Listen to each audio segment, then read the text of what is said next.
Flyover State of Film was shot in front of a live studio audience.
Started already. I don't know if you've seen the few episodes that I've edited, but I leave the clapping, so almost like 3 or 4 episodes of ours just start. Yay, we're good. We like it. Okay. Welcome, guys. Welcome back to Flyover State of Film. This week, I'm your host, Joe, and I got TJ, Yusuf, and Brian with me, as always, to talk about a bunch of pedophilia movies. What the fuck? Jeez, that's a hard way to start. Yeah, no. I think how many have clicked off, hit the dislike button, Yeah, that's cancel like and the subscribe. No, we're saying we're anti. It's no. Anyway, how's it going, guys? I wish we didn't have to make. So how's everyone's I guess time in between episodes been? Was it Memorial Day weekend passed? Mm-hmm. You guys went to the movies. You went to the movie theater, Joe? I saw Spiral in the theater. Is it weird? Then. It was nice. I mean, like, it wasn't weird because I've been going out, but like, it was not. It was. I think a movie like Saw Spiral was nice to see in theaters because I'm at home. I probably would have been on my phone because it was like very like. Or you could have been the guy sitting in front of me, well, 2 rows in front of me, and still be on your phone. Yeah, you know, that don't fly. That don't fly in a theater right? for me. Also, it was one of the most disappointing moments for me because I live by a huge fucking theater. Like, it's ridiculous. It has a bowling alley, a restaurant, a bar, IMAX, all the shits, right? Sounds like heaven. So for a year, I've been passing this fucking theater, going like, I'm gonna go in there and I'm gonna watch a movie. And when I enter, dude, the theater sucks ass. It doesn't have reclining seats. The screens were kind of jacked. Like it looked like it used to be fucking amazing, like 5 or 6 years ago. Yeah. So, It opened. Yeah, What you don't know is it opened in 2001, and it's just been steadily going. I need a fucking redo. I need a redo.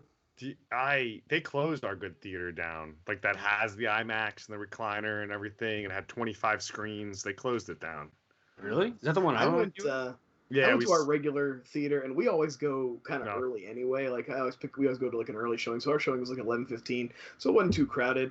I'm still pretty, even though me and the wife are fully vaxxed, I still like wear my mask when I go in and out of places. But sure. Even Harrison, when we were down in our seats and there's nobody really around us, he didn't like wear it. I let him take his mask off for the movie and stuff. Yeah, I forgot more. So you mentioned like going around, like. We used to go to dinner beforehand and have drinks and whatnot, and this time we did the same thing, but I forgot how frequent I have to freaking pee after like a giant margarita, which I think I was able to hold it in better a year and a half ago. You were more practiced. At home, you've been able to pause and go and piss and come back, or... Ooh, we lost Joe. We did it. It happened already. No, and then another one it happened, guys. I'm still going. It happened.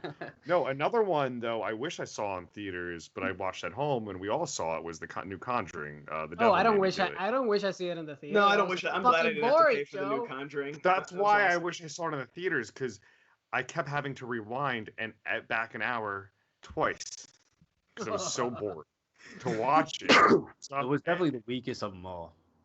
Yeah.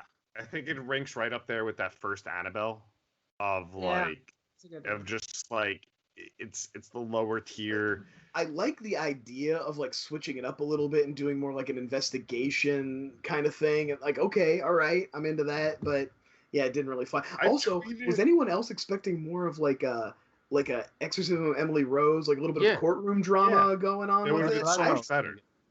I was like, are we never gonna get to the trial? And then they just gloss over that shit at the end. I was like, oh, okay, well. Yeah, it was very disappointing, especially especially like they've been ramping up her power for some fucking reason, and then it came to a point where it like hurt her more than she used it. So it kind of also became annoying. Like every time she had a vision, it was like, ugh, yeah, it's like fuck off. It felt like a rejected X-Men storyline. Like that's truly with her with See, I thought X-Files. I was like, okay, think of Patrick Warburton and Vera Farmiga's Mulder and Scully. It's a perfect like X-Files episode. Warburton. I think I'm more talking. Awesome. I think it was just more meaning like. Did I wish it was Patrick Warburton. Did I say that? That's even better. That's just I'm just dreamcasting the hell out of it. Like I do like Patrick. To be fair, I like Patrick Wilson in this role, but Patrick Warburton should just be in everything. Vera Farmiga just reminded me of the scenes when she was like, you know, visioning out. Reminded me of like in South Park when he has all this. Cartman has all the psychics over, and they're going, no, I got you, no. Like, also, did you notice how they like used the CGI old age stuff when they did close-ups on him to make her look older? Like, but then they didn't bother with it in long shots, so she like they seem to age like back and forth with how old they are in the whole movie. Yeah, it's a weak. And also, sorry, what? Like like every other story is just like it's the love between him and her. That's what I wanted to say. Yeah. It's just like at some point it's like God. I get like the whole demon thing. You want to go against the evil with good, and love's good, but like it always comes to those two, and like. But also how we gotta con this family out of some fucking money. That's what I was saying. Both of you. Fuck off. Fuck you, TJ. Fuck you, Brian. Fuck the I'm surprised. No, go ahead. Yeah. I was gonna say I'm surprised with how popular those movies have been.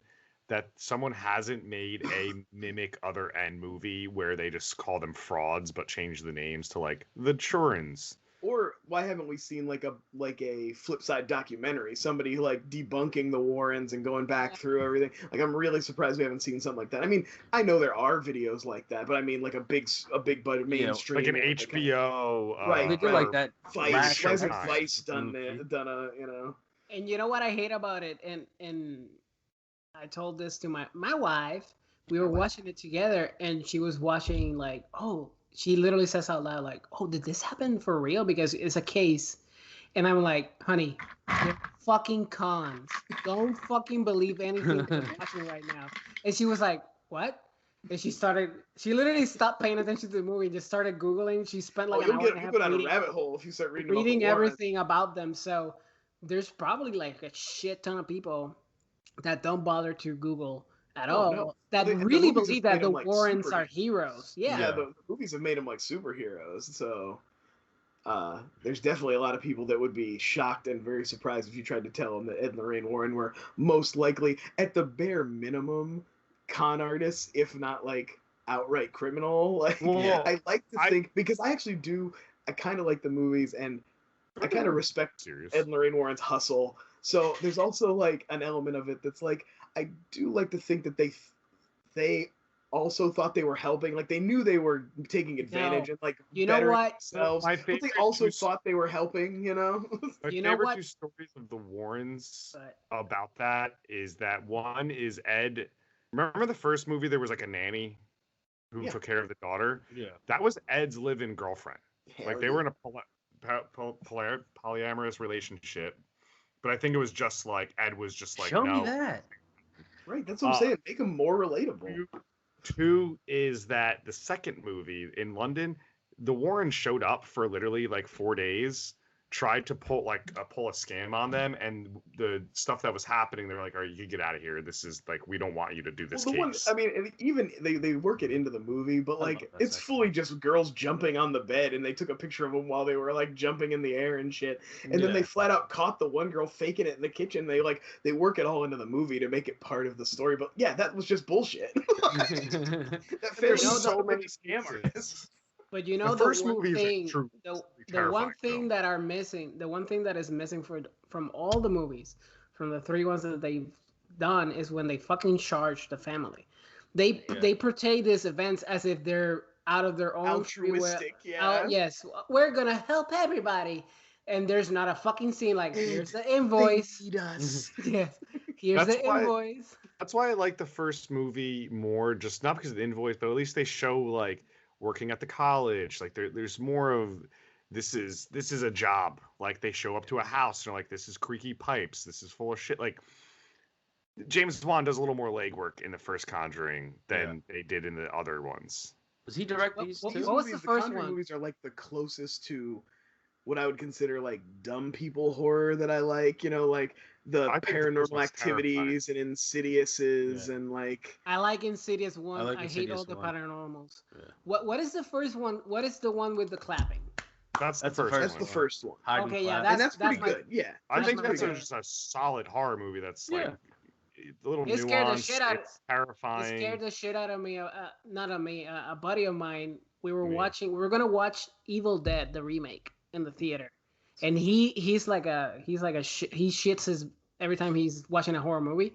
So the trailer for The Conjuring played before the Evil Dead. Oh, that was a great fucking. And it scared the shit out of him. So he went into the Evil Dead remake already scared, already freaked out. Well, guys, you can in the future catch both the Evil Dead remake and The Conjuring on Flyover State of Fear. They are lined up for interviews. Evil Dead remake's a good one. Yeah. And an episode that I did that no one will watch because it's about a movie no one cares about. People will watch it. Oh, dude, I love that movie, The Ritual. That's true. We had a good conversation. Anyway, so you guys want to give Conjuring 3 a rating at all? No, I'm tired of it. And I'm also tired of the following actors that we're going to talk about. All right, so for Yusuf's topic, it is, what's an actor you're tired of seeing? So Yusuf, started off. This came to me like a prophetic vision, kind of like Lorraine has in the movies. When I watched the announcement, I didn't even watch the fucking trailer of the new Hugh Jackman movie, and I involuntarily rolled my eyes at the name Hugh Jackman. And I don't know why. I'm just tired of Hugh Jackman as an actor. Like, I don't feel like he's not a bad actor. He's a nice fellow from what I've seen. He's a wonderful husband, supposedly. And he's a great Wolverine. So I have no hate towards him. I'm just tired of seeing him on screen because he doesn't bring anything new. Prisoners, probably the last time he actually tried to act for real, in my eyes at least. Yeah. So I asked the guys, what other, and that's kind of, I have a few other people that I have in my list, but what are some of the actors that you're tired of watching on screen? TJ, how about you start us off? I mean, this just came because this trailer came out for the Amazon movie that he's doing, and he hasn't really done anything recently in a while, but just kind of like you said with Hugh Jackman, it's like he does the same thing every time. We get like he was the dorky guy who lost weight and came with like that new the war. This guy was on my honorable mentions too. Yeah, the future war, whatever, the war tomorrow. Yeah. He looks like so dumb too. It's Chris Pratt does an Edge of Tomorrow is what this movie's called. I don't understand, and he does the same thing where he was a soldier in some type of fucking thing, and then regular people getting drafted, and he's standing next to a regular guy who's shitting his pants. Like, why aren't you shitting pants? He's like, I've been here before. Like the same quips and all that type of shit that he always does. I mean, I would like to see him do like a Hugh Jackman Prisoner's role where like he actually goes fucking deep into it. Because what's that last one he did with Jennifer Lawrence where they're like in space? Kind of passengers. Yeah, prisoners. Because it was a weird date rape analogy kind of. Yeah. It had a lot of weird consent issues, so nobody liked it. It's like a movie that would have been like, wow, that's such a cool twist in like 2001. Yeah. It's They Reilly could've- Gattaca. 3. But I feel like, you know why it failed? Because they should have played it as a horror stalker movie, but they tried to play it as a It's a rom-com. romance, yeah, like They action played it- romance. They played it as, A meet oh, cute. these two mega stars are going to be in a movie together. Go see these movie stars, when at that time, Jennifer Lawrence and Chris Pratt both aren't doing movie star movies, right? They're just trying to like act She in should like be on Jennifer interesting Lawrence is projects. somebody who I might have mentioned if you'd asked this question 2 years ago, but talk about somebody who just was like, I honestly maybe took a hint and was like, you know what, I'm gonna pull a Ben Affleck and drop off the map for a couple years and then come back, because she was like really oversaturated. She won 2 Oscars. You know what's gonna happen to Anna Taylor-Joy? They're gonna do that Yeah. same They're shit doing that to that her they right did now, absolutely, yeah. It's unfortunate because I feel like, I mean, I maybe I'm alone in this, but Jennifer Lawrence is a good actress. No, yeah. She was just She is. overplayed. Emma Stone probably got to kind of the same level where she was oversaturated, and it also happened to Anne Hathaway. And it's very unfair that the public just hates her, She but can go hates somewhere. them. But it's just Hollywood just stuffing you down the fucking throat. What do you think What about like lost? male actors like Sam Worthington, a guy who like never had a real, I mean, he's in Super Avatar, but it's not, Avatar wasn't successful because it had Sam Worthington in it. He's never a guy who delivered a hit off the back of his own Yeah. talent, but they just kept cramming him into things for like Man on the 4 ledge. years. They're just like, here you go, Sam Worthington's in this again, you know? What lost me with the Jennifer Lawrence was when she played that the mop lady, and was it Joy? Joy. Because I was like, she's not a 45-year-old, like she was supposed to be like a middle-aged like housewife with 3 kids, and she looked 23. I was like, Yeah. I just can't, like, stop. David O. Russell, stop putting her in these movies. Also, stop being a fucking asshole. That David O. too. Russell. I like your movies, so please stop being such a dick. But yeah, I agree. Chris Pratt. Yeah. That's a good pick, It's- absolutely. But yeah, and it kind of, I'm gonna steal momentum here then, and The Rock. I'm honestly tired of The Rock because it's the same. Really? It's the same shit as Chris Pratt. Like he's literally playing Chris Pratt in every single movie, and The Rock is literally playing the same fucking. I thought by now, like he's a multi-million, probably almost a billionaire at this point. Like he would start taking risks, like he was doing in the beginning of his career, like trying to act. But now he's just like, yep, I'm The Rock. Yeah, he even just wears the same physically costume. I fit. mean, he's basically wearing khaki in every Yeah. movie, and is being big and tan and like being Yeah, The like- Rock. Like Batista kind of did it, and then he kind of lost it, and like Army of the Dead and a couple other things before that. But like Army of the Dead showed is it, him like- like trying to be the thing we're talking about with The Rock, but Yeah. Batista overall has actually done some like made some pretty Blade interesting Runner. choices. Like, Yeah. Blade Runner, Hotel Artemis is good. You've been trying to be like a side villain in a Bond movie early Yeah, on. getting the like- Bond Yeah. villain's tight. That's tight. Yeah. I think Rock's gonna lose a little bit of the muscle, man. He just got to like He's so big. he's He too keeps big. getting to do bigger. it. In Jungle I think Cruise, he doesn't look like the type of person who could exist. That's the thing about like setting your movie in the past and then Yeah. having The Rock in it. No one looked like that back then. They No. couldn't. They literally didn't in a understand muscle, they'd be in a like circus. working out and stuff. Like even a guy who was a circus strongman looked like me. Looked like me, with yeah. Spanx I think on. Like you know what I mean? With this everything difference- sucked in and his pants pulled up to right under his Yeah, nipples. You know? yeah. I think the difference right now, though, with The Rock, right, and it's why you're going to get this for at least a while, is he's one of the few like movie stars out there, and not like a franchise star. Yeah. You know, everyone's really I a franchise He star. can now. sell a movie himself. Yeah. Like he can actually But- sell tickets. Well, I'll disagree to a certain extent because like look at Hobbs and Shaw. That's kind of showcasing the like maybe people are getting tired and What was his and- last really big hits? San Andreas? Did he Yeah. like that was off his own Jumanji. star power? Probably. Jumanji. But Yeah, but Jumanji Jumanji's is an that's a IP. franchise. Like Yeah. Okay. you can't sell Yeah. that off of him alone. And those So movies we'll are see. good. We'll see how Jungle Cruise does.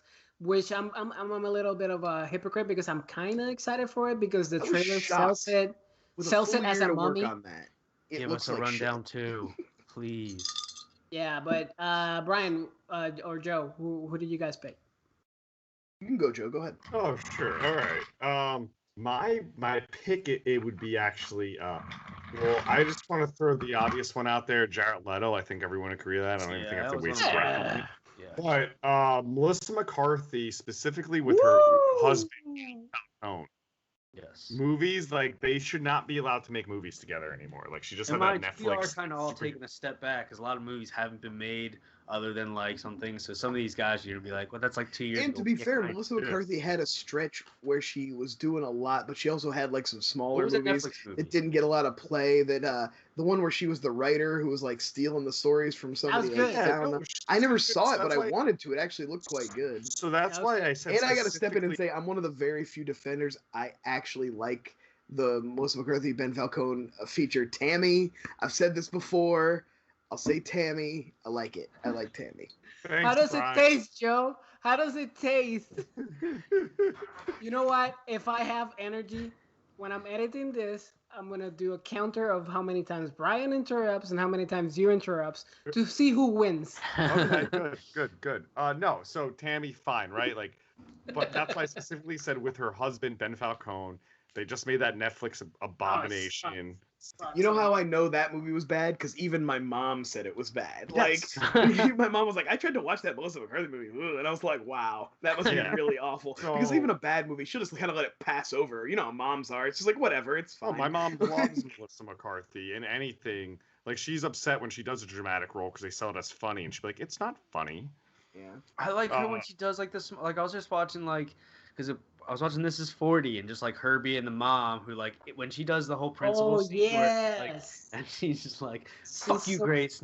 That's why funny. nobody likes you. It was just like to the principal. so She's like, holy funny. shit, this Stuart Watt, they're like Paul Rudd. And the other one, like when she does small things like that, great. When she has to fucking lead. it's just Well, like, I'll disagree because only for Spy. Spy and Because Heat. honestly, Spy, she kills it in that movie. Yeah, but that's the and only. the Heat's pretty good too. The Heat too. Sure. The Heat too. So That's what I'm I saying. like She her- can be very funny, but I think we're talking about oversaturation here. No, I think Joe has a point, and that is when the husband is directing. Yeah. Yeah. It's like He is an anchor dragging her down the fuck down. there's a blind spot because like She put it clearly this way, finds like, him very funny, but like it doesn't translate. like let's say this, like 3 years, like say this was 3 years ago. 3 years ago, Barb and Star Take Del Mar, like Melissa McCarthy would have been Kristen Wiig's counterpoint. Yeah, that's Yeah. a good Like point. 3 years ago, and she would have hit just as well as that other actress did, who I'm blanking on the name of. But it would have been a Melissa McCarthy show, right? Yeah. Kimmy Schmidt girl. Oh, well, now we'll talk about the KKK. Episode, Joe, pedophiles and the KKK. Oh, Joe's episodes are so good. Joe, Brian, what did you pick? I was having a hard time because I'm like, am I just picking actors I don't want to see because I don't like them? But you know, whatever. My Twitter answer to you earlier was Vince Vaughn. It's like I was done with Vince Vaughn 10 years ago. You can just stop putting Vince Vaughn in things anytime now. Yeah. Yeah. And then I didn't see the movie he just did, which is you guys said was pretty good. The body Freaks, swap. that one, yeah. Oh, Freaky was fine.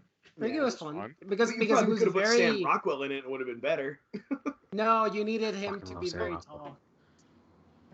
You needed to him very tall because the beginning. So, and Brian, you're mentioning. Go ahead. Sorry. Whatever. It doesn't matter. Oh, I'm having terrible internet. We thought we fixed it. So, what I was saying is you pick Vince Vaughn, but actually I think that's relevant because all this bullshit with a Wedding Crashers 2 being teased, which we don't need. Because No, those we guys definitely don't need it. I'm talking about a movie that did not age well. I don't feel like anybody watched Wedding Crashers But before they guess what talked about the works? sequel. But Wedding Crasher works when you're watching maybe like 30-year-olds doing that, or like like late Yeah. 20s. still like- I still when like guys it. in their mid-50s. I still like it, but fuck that sequel.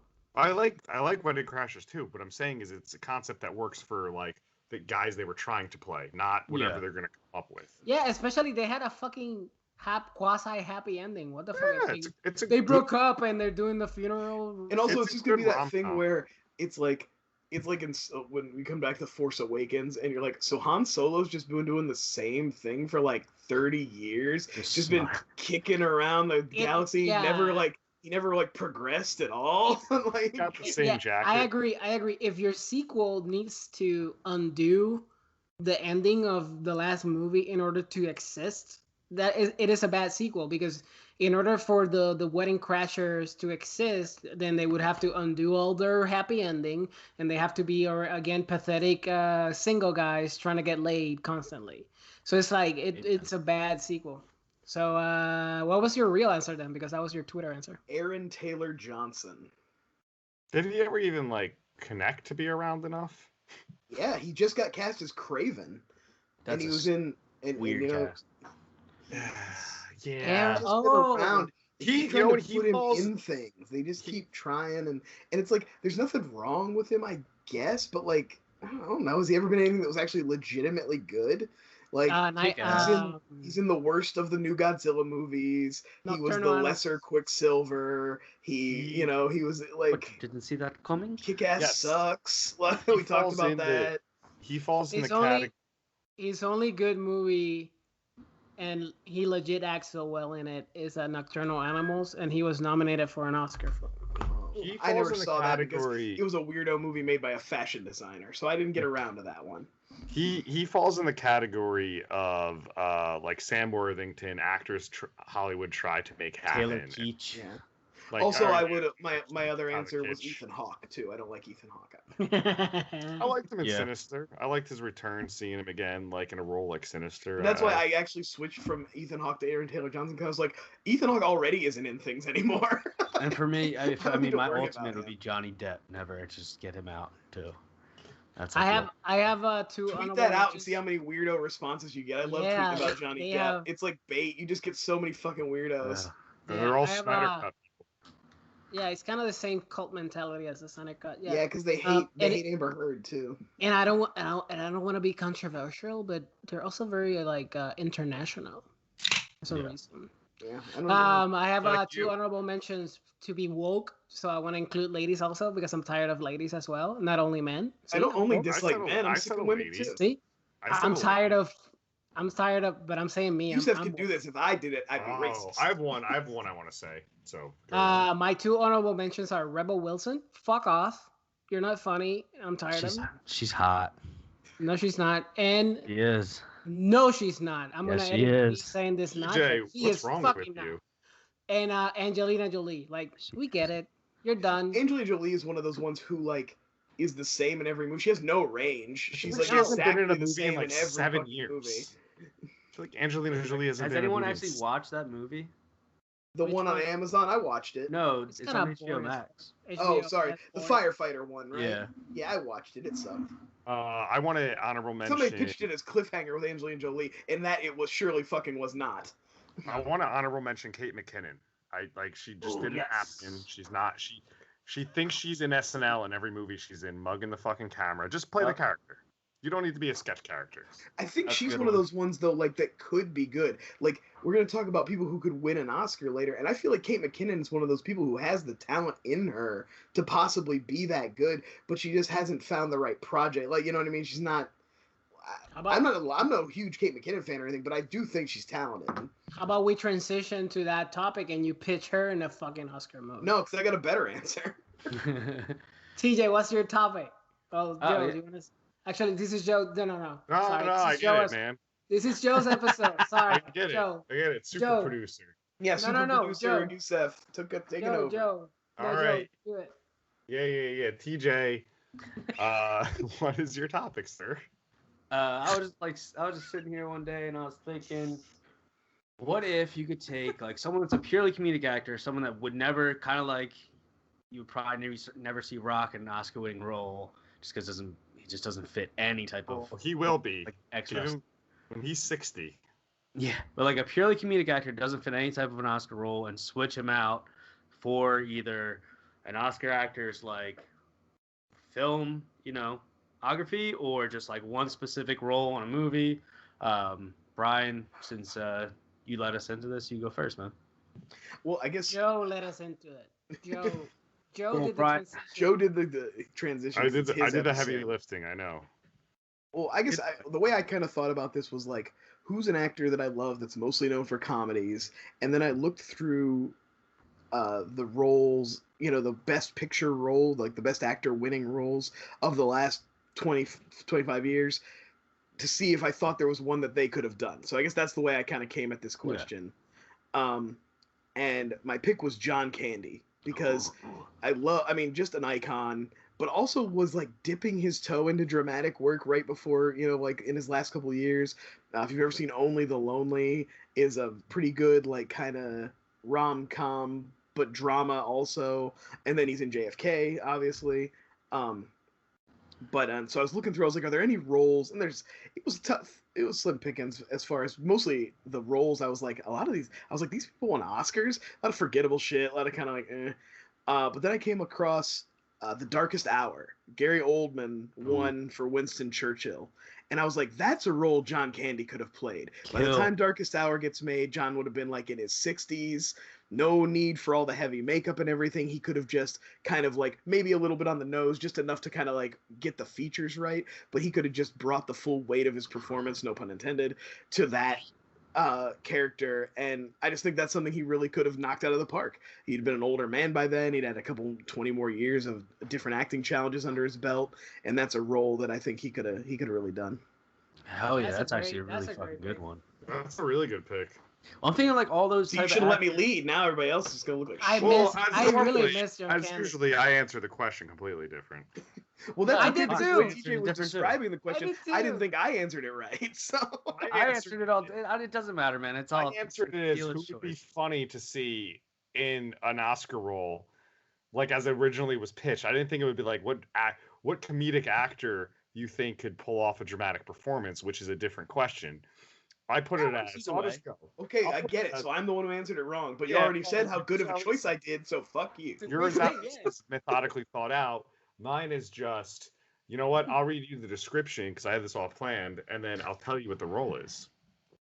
No one expects much from Christy Brown, a boy with cerebral palsy born into a working-class Irish family. Though Christy is a spastic quadriplegic and essentially paralyzed, a miraculous event occurs when, at age 5, he demonstrates control of his left foot. By using a chalk and scrawl a word on the floor with the help of his steely mother and a shortage of grit and determination, Christy overcomes his infirmity to become a painter, poet, and author. Who do you think is now starring in My Left Foot? What the fuck is this? Lou, right? This is Daniel Day-Lewis's breakout performance in My Left Foot, where he plays a paraplegic. And I want to see Pauly Shore tackle that role. He's a physical comedian. Around when that time came out, when that movie came out, he would have been that hype of casting. And what be calling his mother like. Yeah, he was like, my body. I'm not gonna do the impression because optics, but. Pauly Shore going full, full would have really been something. That's how I am. Like he would have nailed the physicality though. Daniel Day-Lewis. Now does he talk like Pauly Shore, which would make sense? Well, he would mouth words like Pauly Shore. Oh no, I forgot He would be like, "Buddy." No, don't. Definitely don't do the impression. Definitely don't do that. It's for the best. It's for the best. Oh god, that's good. Okay, you want to go next, Yusuf, or you want me to go and you finish? You go. Okay, so I obviously, like Brian, this guy brought me a lot of joy as a kid, and everything he's ever done as comedic is probably one of the best physical comedic actors in a long time. We lost him at a really early age. But I kind of thought of this as like switched him in almost every role this guy did, but one movie specifically because I think it would just be hilarious. Not that he'd be good at it, but just to see him in the role. I'm switching Chris Farley with basically all of Philip Seymour Hoffman's roles, specifically Doubt. All right. I like Doubt. I also like Capote. I think I would have loved to see Chris Farley as Capote. The fingernails. Touch then does the hair thing with the touching the kids and just like Farley. He gets accused and he's like, just opposite of Streep and just like her having to keep a straight face the entire time, knowing what the movie is about. Again, we're going into the pedophilia, the topic of the episode with Joe leading. But also, Oh my God, how yeah. good would he have been in Boogie Nights? Like, that'd have been incredible. He could have pulled up a Schmitz Gay and just joined up. in a tiny tank top that barely covers his belly button, just like. The thing is, Chris Farley could have been cast Nights at that time. Like that's some like out of the box casting. But as the bad guy in Mission Impossible. Yeah.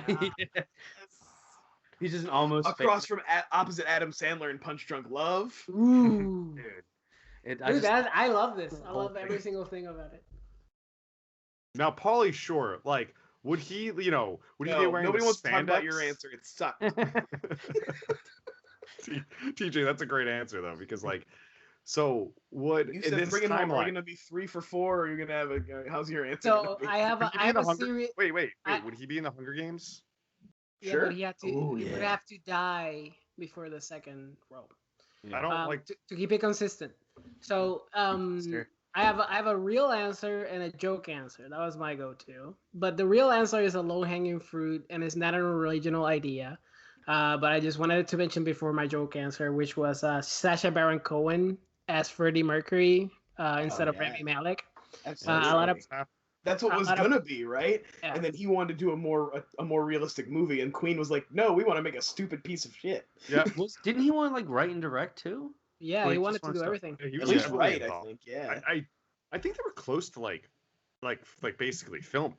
Could you give it probably like 3 more years and then do your own thing? Because they did like. No, that won an Oscar. That won Best Picture.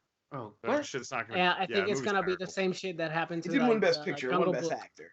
I thought it won Best Picture. No, it's best happening. editing. Best damn it. editing, which is It the didn't hell- really win suck. Best Editing. That's a joke. No, it did. No. Yeah, it did. Google I it don't- while I'm my least saying my favorite joke. No, I Or- refuse to Google it. You don't know my Google least. it. I'm gonna Google it. Keep Good going. point, Joe. So my joke answer, and I think it. I What- honestly, what? Dude, No. you were sorry. You spaced out for Go. like a minute.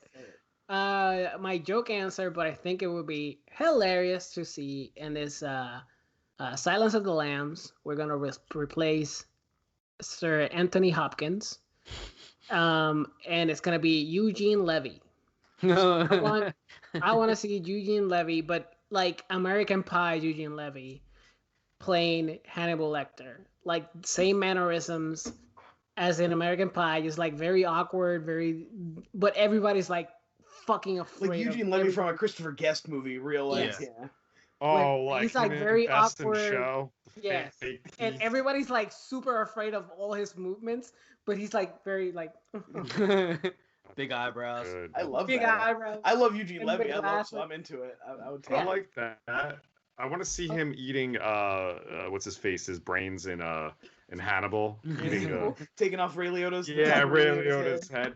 No, what I was saying before about your Bohemian Rhapsody is It that won the best least the editing worst. and it won best actor. That's The worst obscene. part- Like there was jokes about how bad the editing was. That's like one of Yeah. the things I knew about the movie. The worst part about Bohemian Rhapsody was when you told people, like normal people, "Hey, I don't like Bohemian Rhapsody. It's a bad movie." They go, "What? I love Queen. The music's great." I'm like, "Yes, I will listen to a Queen album, not Or watch if the there's a shitty documentary about Yeah. Queen, I will The only lot part I of like about that dumbass- movie is the end concert. That's it. The A lot one of A&E dumbasses. biography about Freddie Mercury, I'll watch the fuck out of it. Oh yeah, 100%. One of the world's best singers, and the band is amazing. But I agree, Yeah. that movie, yeah, I think I wrote in my review when I had a website. You guys remember that? That's so dumb. You know and, what's awesome though is that you put all the energy from that website into producing our videos now. Yeah. Mhm. Kinda, yeah. Have you ever Um, heard DVD Bunker? Bring it back, Joe. Brian, I'll edit it for you. Yeah, bring it back. I'll just start sending them to you to handle. Have you ever heard Yeah. about what? You haven't seen that? I don't even remember what I was saying. Oh, do you remember from Code to Script? Next topic. All right. So, speaking of things going off the rails, what TV show do you think should be? You know what? I'll just go. Brian, what was your question? Well, 'Cause I yeah, feel like I'm fucking a couple of the boys and I, we're all we're watching True Detective, and I don't know how far they got into it, but I did manage to finish the first season. Critically acclaimed first season, amazing performances, but you know, man, it's so fucking bloated. And I watch a show like that, and I know where they're going because I've seen movies, and I'm like, you're just kind of rehashing the same beats over and over again, and then once an episode you throw in something that moves the plot forward, but like you could take all those pieces and kind of cram them down. Like David Fincher could have taken the first season of True Detective and made a fucking amazing movie. Yeah. You know? Yeah. So I guess that was my question is, what's a prestige television show that you maybe even have enjoyed? I'm not saying it has to be something you didn't like. You know what? But maybe could have been a better movie. Can I just add with the True Detective thing, because I've only watched the 3 episodes. I think some of the big play of True Detective was the week to week trying to figure out that mystery. I agree. There's definitely some of that to it. You know, it's not. I have qualms with that, but I'm not going to spoil them because you're only on episode 3. But I have qualms with that too. Oh no, there's qualms. I'm saying it's not a show that's meant to be binge. I think it's meant to digest. I do agree with that. That like a lot, and there's nothing to be taken away from like Matthew McConaughey's performance in that series is mesmerizing. Like I would watch a million hours of that character just doing things and living his life and being fucked up all the time and just being a crazy person. And Woody is a great balance for his maniac performance that he's given. So speaking of depressing ass shows, though, I'll start. Handmaid's Tale. I've only watched season 1. Never watched it. I've never seen that either. I couldn't get into season 2, and everyone that I've asked, I think they're all I think it's on 5 seasons now. It's just depressing, hard drama, lots of fucked up shit. But that's first season. Generally, you could take that book that it's based off of, which I think it's just season 1 of that, and make a solid movie. Like really fix the pacing, flesh the characters out, get rid of Scientology, like really get that shit going. So it's hilarious because the main actress is in Scientology, and that book is kind of like a quasi thing of cults are bad, but I'm part of a cult. So that to me is always one of those prestige shows where I'm like, this would be an Oscar winner movie. It's already a book that's acclaimed, and then I think it's proven right because you ask anyone how that show is, and they don't watch because it's on 4 or 5 seasons. So that's a good pick. It's good. Never seen TJ, you got something? Oh, okay. Well, yeah, I don't think it's worth it, to be honest with you. No. Well, this was something that I would watch with my mom back in the day. It's one of her favorite shows. It's just as simple as Lassie and stuff like that. But I'm gonna get this prestigious director to do it. You ever seen Halloween or Devil's Rejects? Well, basically the Munsters. Man, I love that show, and it was just long. It's last seasons, but could you imagine him making a movie of it? Just imagine that. I think it could be really good if Marilyn's a stripper, and Herman can make ends meet. He's kind of an alcoholic. Eddie's definitely getting in trouble at school. Well, I gotta ask the question, TJ. Yeah. Is Eddie getting molested? I mean, they did just have the niece move in with them, and she's not a monster. She's a normal person. It's crazy because of that, but she's definitely someone who's been molesting Eddie behind the scenes. I don't know if you're casting, but I would suggest the wife of Rob Zombie. I don't know who the director is, but the wife of Rob Zombie could play the lead actress. Well, when you're gonna bring back Jerry O'Connell, right? Yeah. Well, that was at Mockingbird Lane, but I want to do something dark and really just it pushes the edge and makes people think, and this could be real, but it's also super dark and so also the grandpa, Bill Moseley, who, come on, casting wise, Chameleon, absolutely. Chameleon. If he was still alive, we could have brought him into it. So there's definitely things you can do with this. I mean, honestly, I haven't watched TV in a while. It's there's simple things that I love is Dexter, which has a certain amount of great seasons, and then it just gets too long. And that's back. Are you watching the new ones? They're back. Yeah, and the teaser looks pretty cool, and we'll talk about that. My favorite show for the longest time until it got so fucking. The first 3 seasons get so popular that they just get forced to do whatever they can. Well, you have a show that's trying. This is the thing with prestige television too. Is a lot of times a prestige show starts off with maybe the writers have about a season or 2 in the bank, but they have a really good idea that's going to make about 2 seasons of TV. But after the first season, they're such a big hit. Everybody's like, whoa.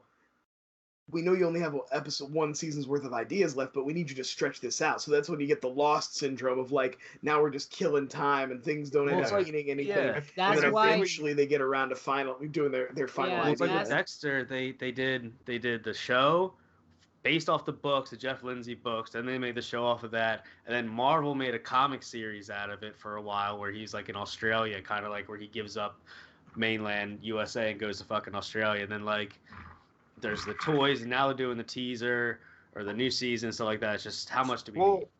But that's why Leftovers. That's why the Leftovers, in my eyes, is the best series ever made. 3 seasons in the bank. See you guys later. That's one of the things I really love the British Office for that reason too. It's like a perfect little comedy bubble. 2 seasons, a finale, boom, done. You know. So I think I want to interject on that because I think that you want to interject. I want to interject. That's very specific. I mean, everyone does it because you learn, like, follow a lot of stuff. Is like obviously they, you know, for the most part, they realize we like having jobs, we like employing a crew, and that's really what a lot of TV shows come down to, right? They just come back for a consistent pay. But on top of that, I think that's even bigger a Showtime problem. Because Showtime has a lot of these like first 2 season critically acclaimed shows, especially of that era of Dexter. You have Dexter. Weeds did that, right? It went off the fucking rails. Weeds went off the rails. Like by the end of the first season, I was already like, "Oh, okay, you're just doing whatever the fuck. You got no concern for your character or whatever." Like they did that. You said so many people like, "Oh, I love Weeds. You want to watch Weeds?" No. Shameless did that. Ray Donovan did that. Like truly, every Showtime show I could think of did that of that era where they said, "We're just gonna keep fucking going."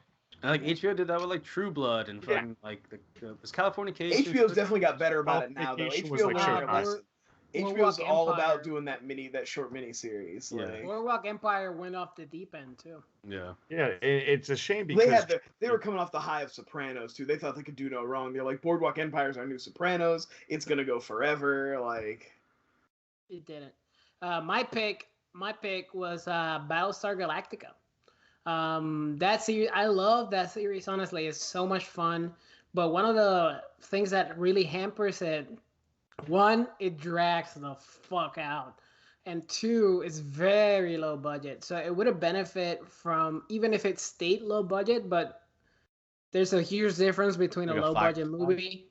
Yeah, there's a huge difference. Serenity thing going on. Like, huge difference between a low budget movie and a low budget TV series. So maybe one or two or three low budget Battlestar Galactica movies would have like trumped that entire series in my eyes, at least. Yeah. But that series is, I mean, it really hooked me. Maybe season, I think it's 3, kind of fucking dragged the fuck out. But 1, 2, and 4, maybe I'm misremembering the numbers, but it's a fantastic series. Wonderful characters, a lot of twists and turns, great ideas. But like Brian said, like it got to a point where like I know where you're going. Just get there, goddammit. Like I can't do 10 more episodes of this bullshit. So 3, maybe 2 movies would have been this perfect. But yeah, like that's my pick. Yeah. I got one more honorable mention, and then we can move on. The Marvel shows. All of them, basically. But specifically Captain America Winter Soldier, because, like, that one either needed to be a full... It was only 6 episodes.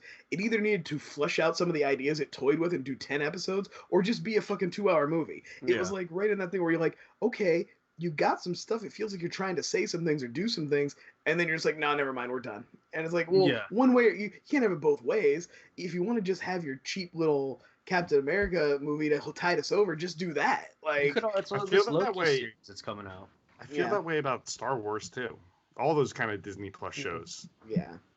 But you're getting so many of those movies now too, where it's like Obi-Wan and Rogue Squadron, and I fucking don't even know, Baby Yoda. I may be tempted with Loki. I'm done with Marvel. I haven't watched. I actually liked WandaVision and I liked Falcon and Winter Soldier, and I'll check out Loki.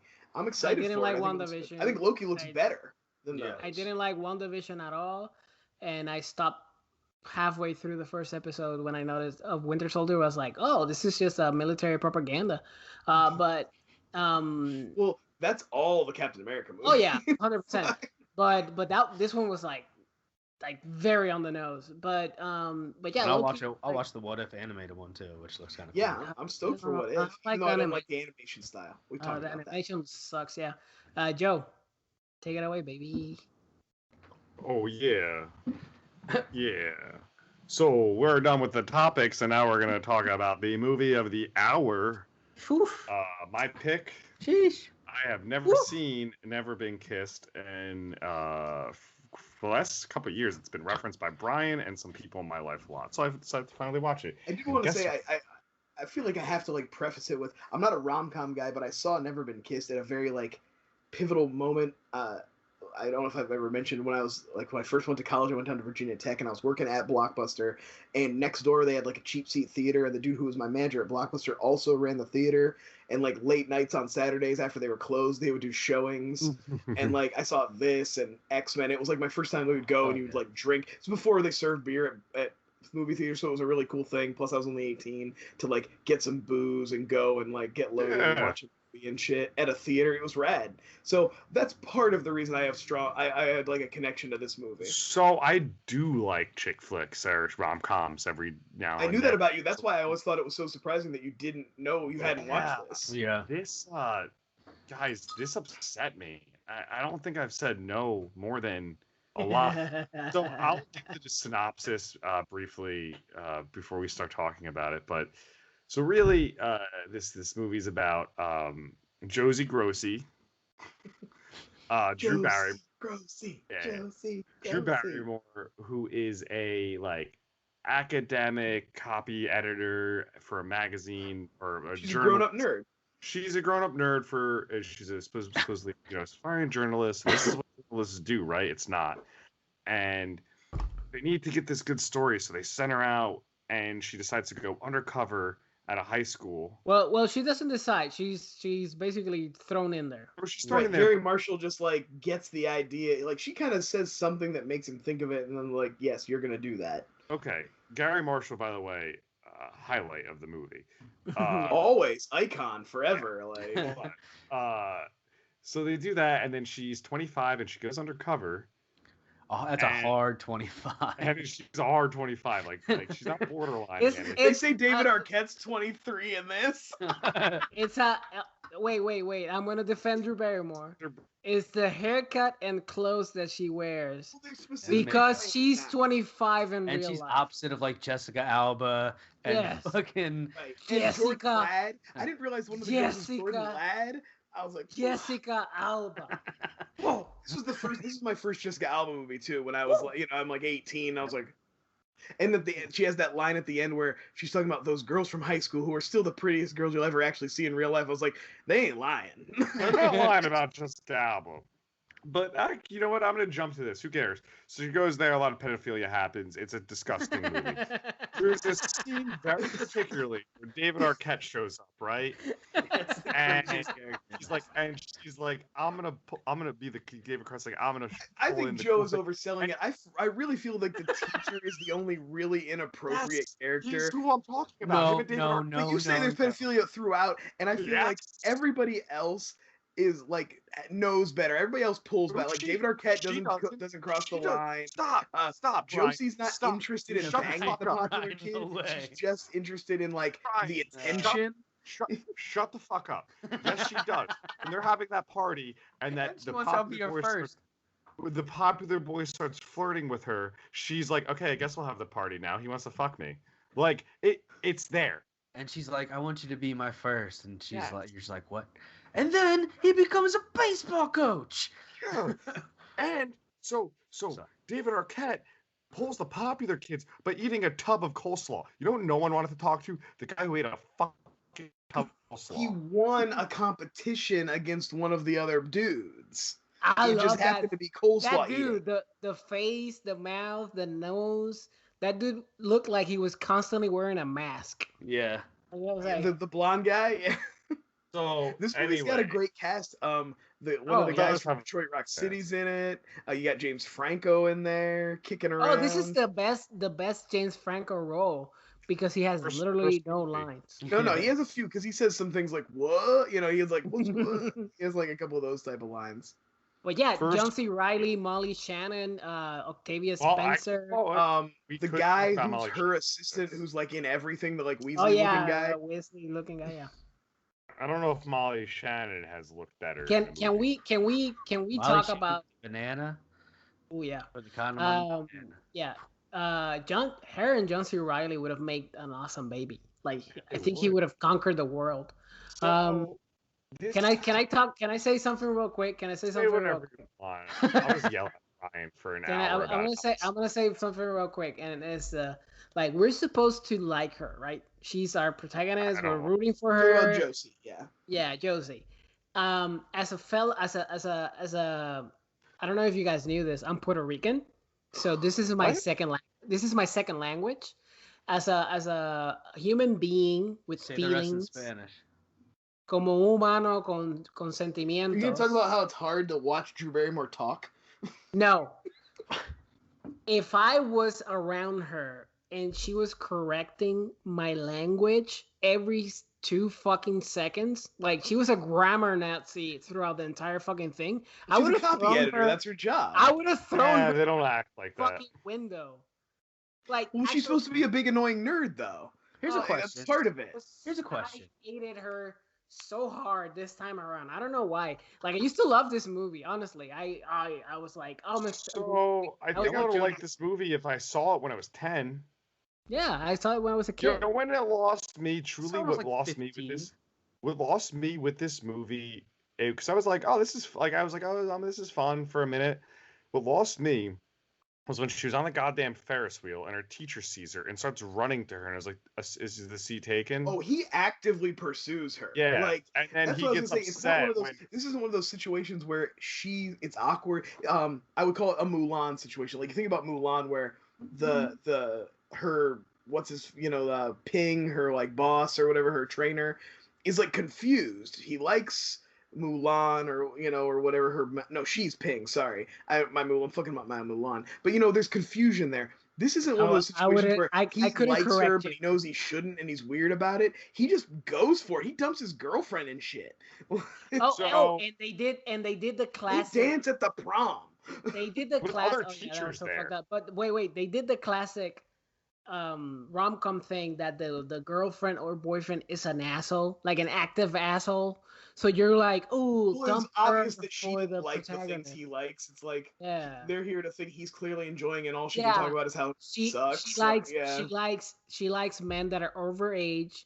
He likes women that are underage. They're never meant to be together. That's right. They still have shared interests. You know what? I laughed out loud. This movie would be good if you edited out him.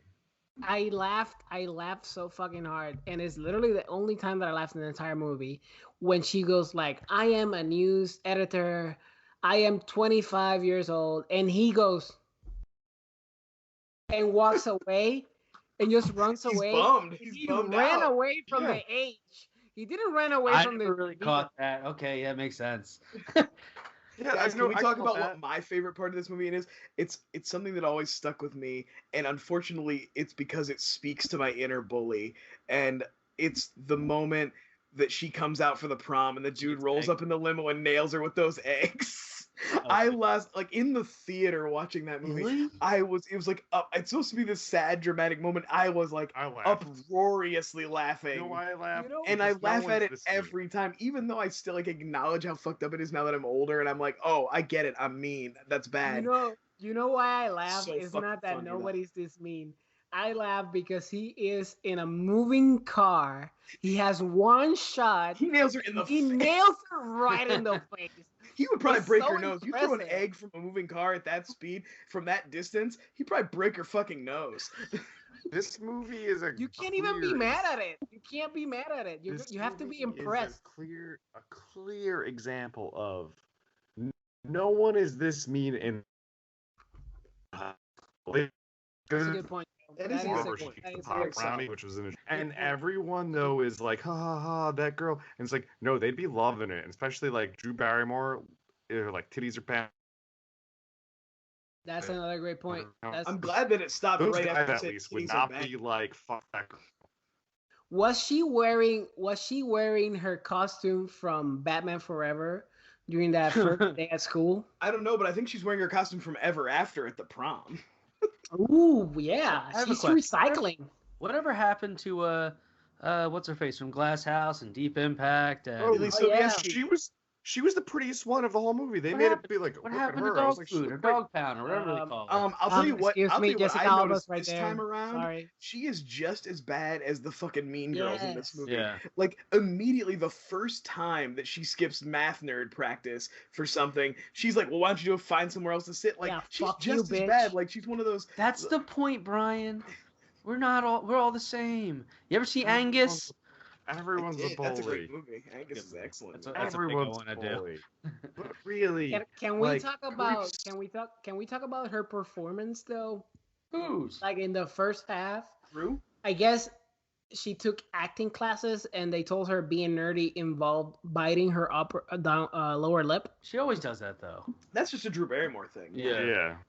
Wedding singer. Like talking out of the side of your mouth. Oh, Never like really that. being able to say anything without a question mark. Fever at the pitch, end. she overdoes all of it. Fever pitch, she goes hard on it. Oh, Robbie. Oh, Yeah. I didn't know you're in a band. Sorry, I have a singer a lot more. I have two notes. So one note is classic teacher doing a history class that ties directly into the protagonist's story. He was covering Orlando. It was like, classic, but he's talking about a hockey player, and everybody's like, who? And he's like, Gordie Howe? Oh, it's the I knew Gordie Howe because what he says. my dad took me to a hockey game where I met Gordie Howe when I was a kid. Okay, then maybe you can answer this for me, Brian, because he said he's the Tiger Woods of hockey. So is he half black, half Asian? No, I think he was just like the Wayne Gretzky of the '60s.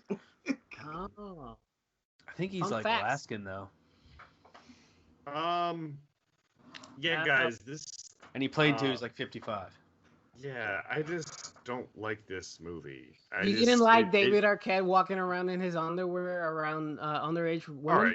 All right, let me just talk to you about this. All right, David Arquette should be in jail. Drew Barrymore should not have a job. Maybe not jail.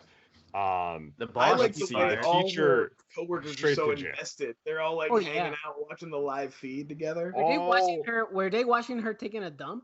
Yeah, that whole news department, no jobs. Maybe some This is even in almost jail because kinda- they're watching.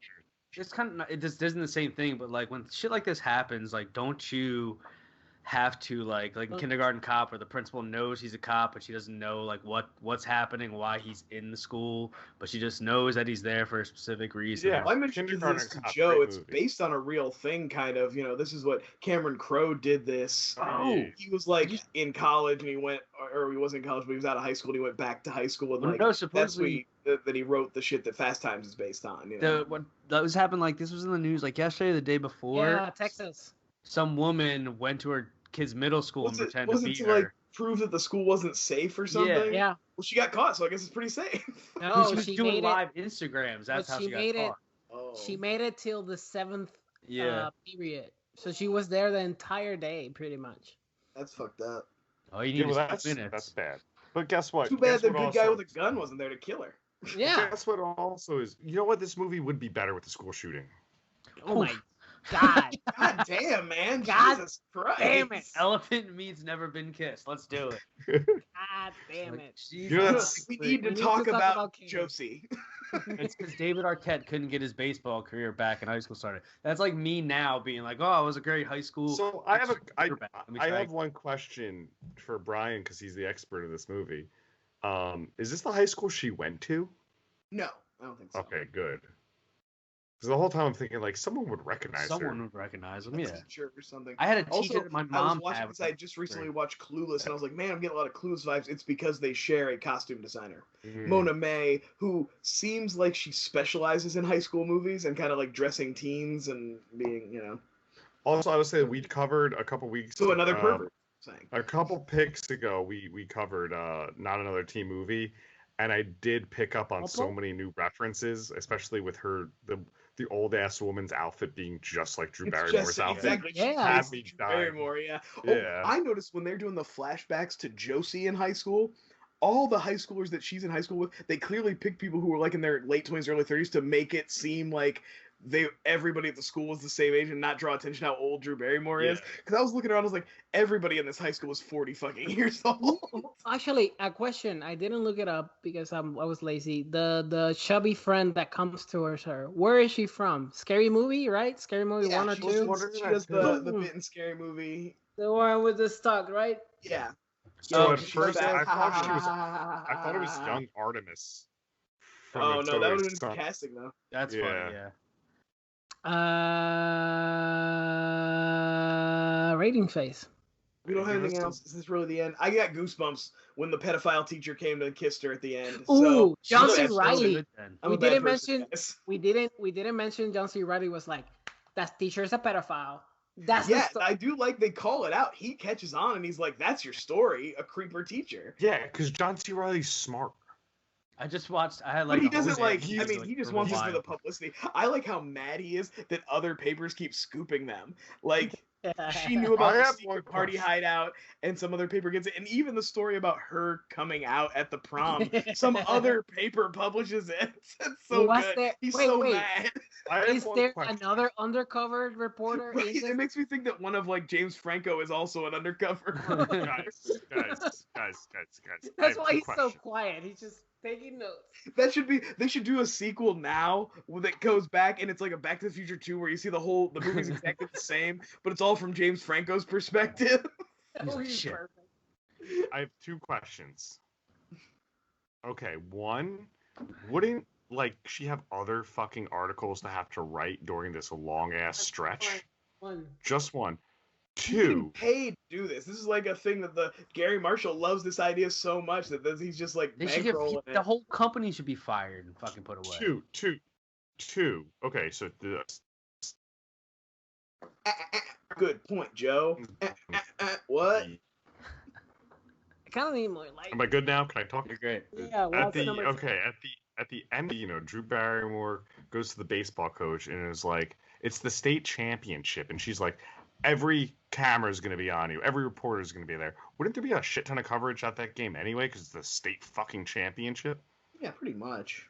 Yeah, I don't know. No one likes baseball. I like the idea that she prints this article, this Never Been Kissed article, and they treat it like it's the Sting. Like, everybody's got to read this article. There's people just, like, buying it up and sitting there. Everybody's the talk of the water cooler. Oh, wow. A nerd didn't get fucked in high school. Oh, my God. I was telling Harrison, I'm watching this with Harrison, and David Arquette's going around the high school because part of the plot is that he comes and like makes her seem cool because he's natural, because we all know David Arquette's so naturally cool. So he comes and makes Josie seem cool, but he does it with a bunch of easily disprovable lies. And I'm like, I told Harrison, I was like, this shit wouldn't work now because Google exists. Like the minute you were like, her dad invented whatever he says she invented, and he like, Google that immediately. Nope, no, he didn't. It was this guy. I just thought it was funny. Like, this plot would be so easily Ratings phase. I want Joe, who is the angriest of all, to set the tone of the ratings. Joe, where are you going? This was one of the Joe most said this was upsetting worse watches. Just for the Boys. I can interrupt him already, Brian. This was upsetting. This was so upsetting. 1.9 eggs in the face. On. Couldn't get into it. No, this is an under 2. 1.9. Didn't like it. Truly didn't like it, guys. That's never hooked. Too. That's rough. Yeah, I'm honest. No. Yeah. The woke mob is coming for Never Been Kissed. This is this is a fucking I don't think I've fancier. ever come on this show and shown the woke mob at all either. Joe is just another Gen Zer with his ruffled feathers and his middle part. Sorry, snowflake, that you could enjoy this beautiful romance. If I wanted to see fingering on a roller coaster, I'd watch Fear. Ooh, that's good. Let me in the fucking house. I love that fucking movie. Play wild horses to that Ferris wheel scene in slow motion. It's a lot creepier. Stop! I'm getting in there. DJ. Sorry. Oh, you want me to give it ratings? Yeah. I'm actually with Brian on this one. This one goes back with me. I'm a big fan of it. I think it's a great, funny rom-com. Like, imagine if Adam Sandler was in this playing opposite of her. I mean, right before that magic happened with all those movies. I'll give this a clean, like, 5.5 out of 10. You know. Okay, you know what? I'll say this, TJ. You bring up a point. No. You already talked. You already talked. Shut Brian. the fuck up.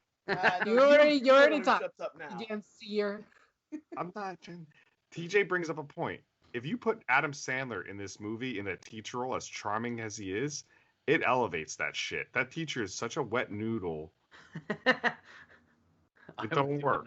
And the Gordie Howe thing actually Recast worked. a guy that you would think it's cool if he does Statch. Yes.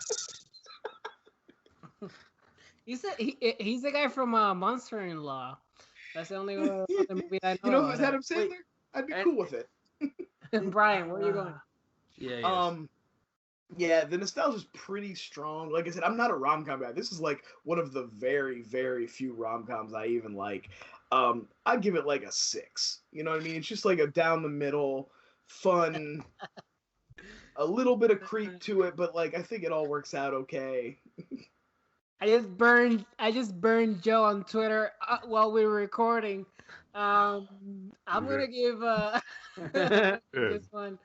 Yeah, nostalgia did play a lot of. I watched this movie. I used to love it as a kid. Yeah, nostalgia really smoothed a lot of edges. This one and Drive Me Crazy with Britney Spears, or sorry, Melissa Joan Hart and Adrian Grenier. Wow, yeah, that's slightly better. Love that movie.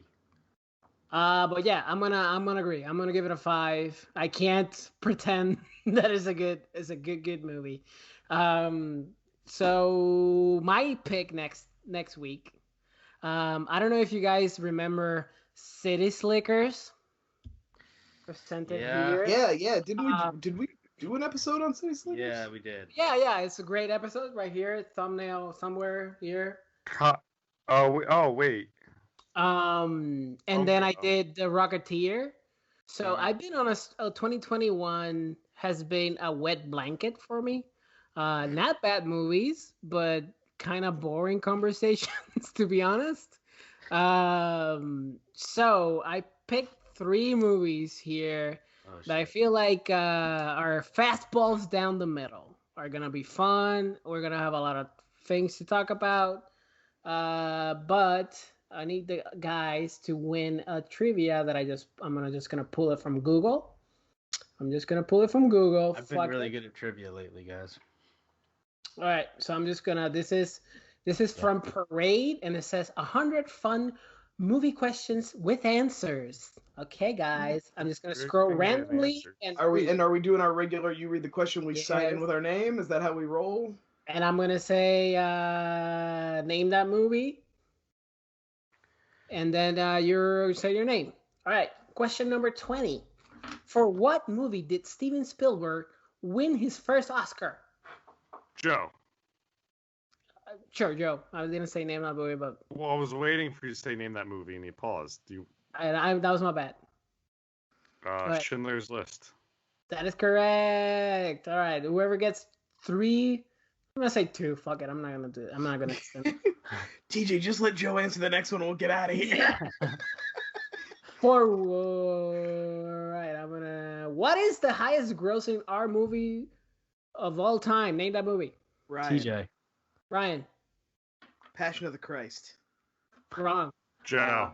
Deadpool now, isn't TJ it? was the second one in the first round. It's a horror movie, you said? R-rated. R-rated movie. Highest grossing R movie of all time. Jesus Christ. The Exorcist. No, it's Deadpool. Joe. American Sniper. No, it was Joker. Oh. Sniper. God. No, that was the highest grossing movie of that year, though. I said R movie, though. Yeah, American Sniper's are rated R. Yeah, because of that baby. It's all jiggly. Jesus. Jeez. All right, this is an easy one. What is the name of Quint shark hunting boat in Jaws? Name that movie. Brian. Joe. Brian. The Orca. Yeah, all right, we're tied. I'm gonna schmo down this. It's not the Orca, it's just Orca. Well, the refers to the boat, and Orca is the name. The name of the boat is just All right. Orca. I'm gonna say go this to on judges? record. Can we go to I'm gonna judges? say this on record. The Schmodown is a fucking joke. I'm not gonna take that into account. Okay. So 1-1-0. Semantic piece of shit. I'm not gonna mince I words. was gonna say someone have sunglasses. Thank you, Joe. Oh damn, you're really cool and badass now. Dude, do you have a leather Guys. jacket? Guys, my whole character is I wear sunglasses and leather jackets. No one else does this. And graphic t-shirts. Damn, Oh. just came up with that just now. It's wild. Guys, All right, welcome to the return of the SmackDown. This is an easy one. Who composed, wrote, and performed the Batman's 1989 soundtrack / theme / music / stuff / what you hear over the things that are talking? Let him say. Name that movie. Ryan. I heard Joe. What? Danny Elfman. Yeah, Joe wins. See, The I got answer is that. Prince. Fuck that. I really wanted to push this to the next round. All right. I have 3 movies here. I honestly don't know. I put the numbers after I wrote the name, so 1 What's through this 3. shit? I thought you were gonna pick a number based on Joe. What is No. this? Shake it. What is this? 1 through 3. Joe, Joe. Oh, Let's Joe go has to pick a 2. number. 2. do I even shake him? Just effect. Okay. Dramatic. Yeah. Actually, this is funny because the last time I picked a good movie, the star of this movie was in it as well. So we're gonna watch Total Recall. No, Hell yeah, sorry. you just picked another good movie. What are you talking Yeah. about? You're We're talking talking about the Colin about Farrell one, right? Yeah, you're talking about the Colin Yeah, Farrell we one. want to watch the Kate remake. No, The fuck Kate that. We're going Beckinsale. back to the Arnold well. I was True Lies was my last good movie that I picked, so we're going back to Arnold. Total Recall, probably like number 3 in the Verhoeven sci-fi trilogy, but that trilogy is untouchable. So Yeah. So I'm going to mention the other ones. The other one was Cool Runnings. You mentioned John Candy. I actually just rewatched that recently. And the last one was the Sister Brothers. Oh That's a damn! I would have loved to get the Sisters Brothers on here. So good. Let's do Can the Youssef, people- let's commit to it right here on video. Let's do a Western flyby, and one of them with the Sisters Brothers, and we'll pick the other one later. All right, I'm down. Tombstone. No, let's do another one it's a duo. Hey, can Okay. I fucking get a flyby? Yes, Pitch okay, it, let's pitch do it, a baby. flyby. No, You want to you're do the the Western duo. one? Do you like it? You like Westerns? No, I want to do my own. Okay, well Alright, then pitch- just come up with an pitch- idea, man. Pitch one to me or to Brian. Joe's starting whole new shows over here. Yeah, Don't- Joe you has know, a bunch of episodes to do, man. Okay, I will. I'm gonna think of one. I'm not gonna do it right now. I said this. If you watched our flybys, which I know you don't, you'd have seen that I said I love when my friends come up with good ideas and just ask me to come talk. Hey, That's the I best. did watch the fucking Okay. flyby. God damn it! Actually, what's it guys, about? I watched your recent Days flyby and it Confused, was very good. American Horror Story. There you go. That was a great episode. Where can the people find you, Brian? Oh, hey. You can find me on a most recent flyby we just released talking about Days of Confused and American Graffiti. 2 very good movies. You can also find me on Twitter, at Herskilles, doing my thing, being a natural bully, just giving into my worst tendencies. That's or your best, depending on who you ask. TJ, where can the people find you? You guys can find me at Flyover State of Film YouTube and at TJ Dex on Twitter. TJ Dex is not my last name. My last name is Dexter. Google me, you'll find me. Chucking the rock back in high school. But yeah, TJ Dex hating everything that you guys talk about. If you like it, Joe. TJ hates it. Yep. Yeah, pretty much. If it's good or mediocre or bad, he has the TJ same hates it all. opinion.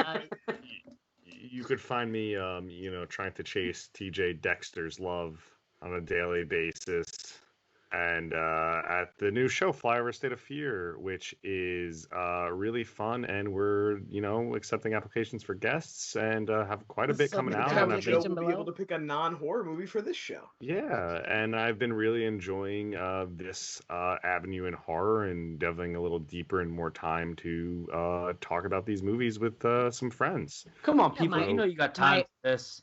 My wife watched the first episode, so congrats. I don't always delve into our content myself, but I did watch your guys' first episode. It was great.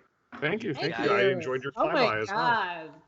Oh god. Okay, let's stop blowing each other and get out of here. Yusef, anyway, finish up. Have a great evening, and I hope you enjoy. Bye.